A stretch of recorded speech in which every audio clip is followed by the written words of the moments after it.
When the colonialists came, some of the things that they did was to ensure that these empires were destroyed. And once again, they destroyed them by undermining their history. The story is told now of how the European colonizers went to Timbuktu and found some of the biggest libraries known to man. And they burnt all the books. There were people who had a method and a system of writing in those early days.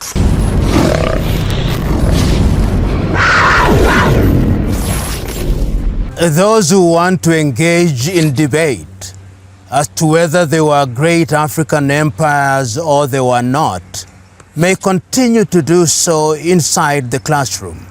But it is settled that Africa was the home to some of the greatest empires that human beings have ever witnessed. You only have to read the history that has now been recorded to know that Africa had great empires. The civilization in ancient Egypt was undeniably an African civilization.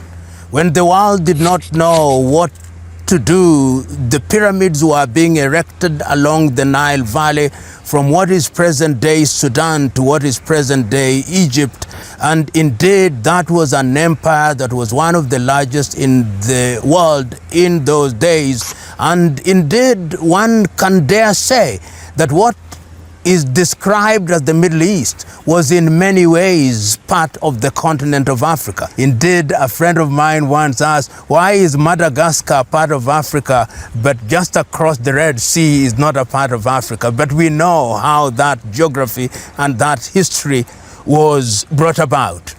Outside of the Egyptian Empire, we had great empires like the Songhai Empire. And we are told that outside of the Songhai, we had the great Mali Empire of Sundiata Keita, who as early as the 14th century wrote the Mandan Charter, which was a basis for modern day human rights. And who will forget Mansa Musa, the epic of Mali, whose journey to Mecca is said changed the economy of the world for several decades, given the amount of gold that he had carried to go on a pilgrimage to Mecca. And in that very same area, the Dogon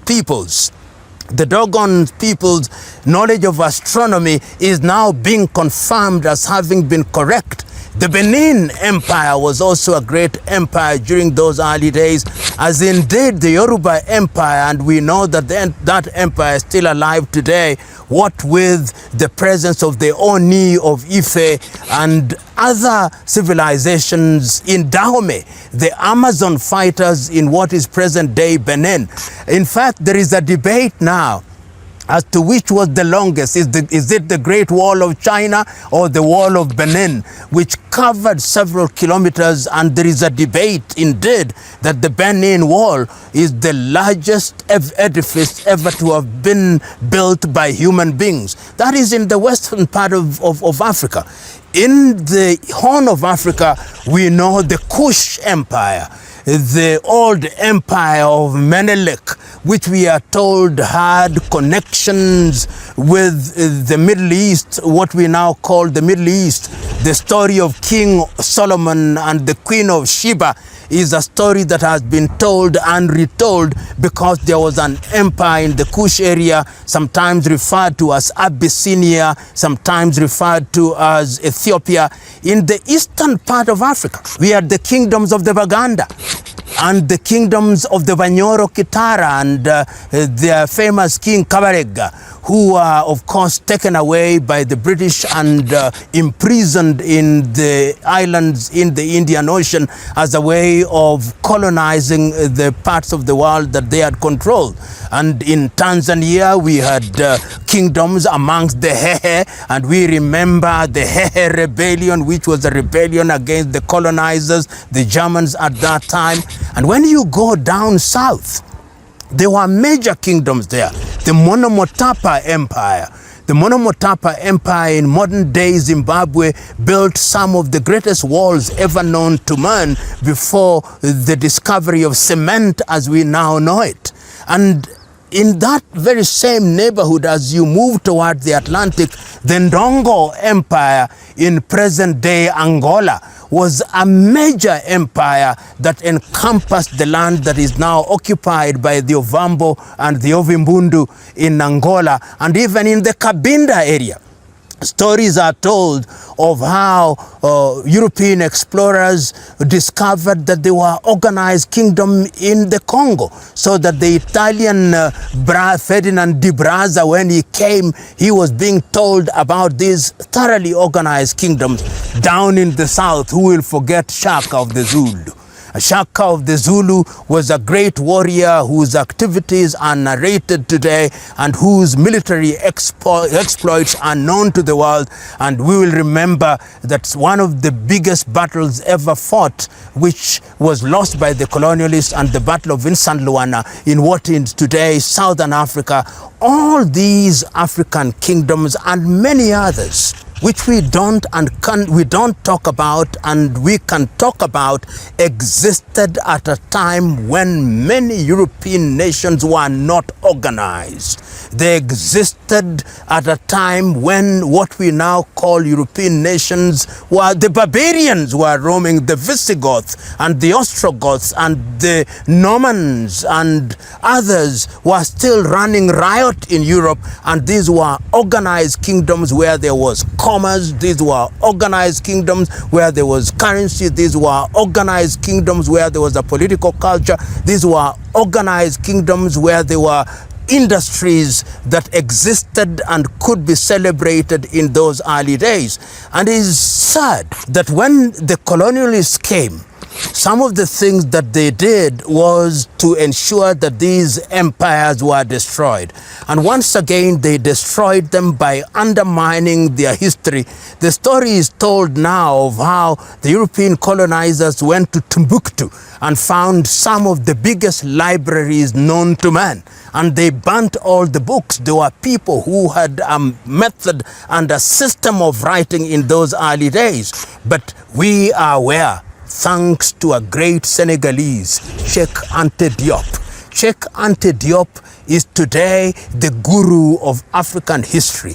He has succeeded in demonstrating to the world that there were major civilizations in different parts of the Africa, in the Maghreb, before the Islamization and Arabization of the northern part of Africa. There were kingdoms there.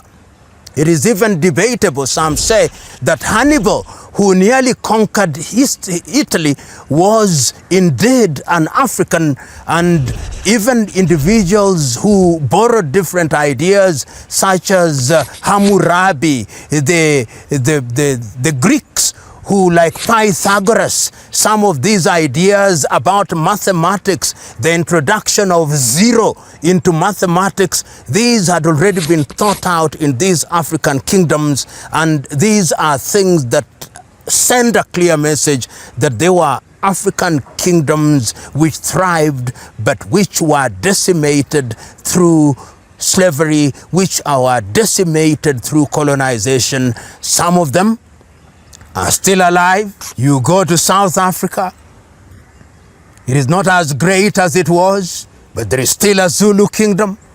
You go to Swaziland, which is Eswatini, there is still a kingdom there. You go to the Yoruba, there you still find the Oni of Ife and the Alafen of Oyo. You go to the Cabinda, you still find kingdoms. You go to Uganda, you still find the Buganda kingdom. You go to Bunyoro, Kitara, you still find these kingdoms. And you go to different parts of the world, and you are able to see that these were kingdoms that thrived in those early days. And if there is any doubt to anybody who is debating as to whether these kingdoms were great, one only has to visit the British Museum and see some of the loot that was taken from Benin. Only visit the Guggenheim museums in different parts of Europe and see the loot. Visit the Louvre Museum in France and see the loot. And see a number of museums even in the United States of America and see the loot. Indeed, today, when Africa is engaging in the conversation around governance, I know a number of Africans that are beginning to talk about the recreation and the re-energization of African kingdoms. One of them is a man that I know very well, who is a traditional ruler in Takoradi in Ghana, Nana Kobina Nketiah, who has written a great book, African Culture in Governance, and he tells the world Africa had great kingdoms, but let us not talk in the past tense. Those kingdoms are still alive and well. What we need to do is to re-energize them and retain aspects of their governance which is good for contemporary situations, and discard those which are no longer useful in our interaction with the world.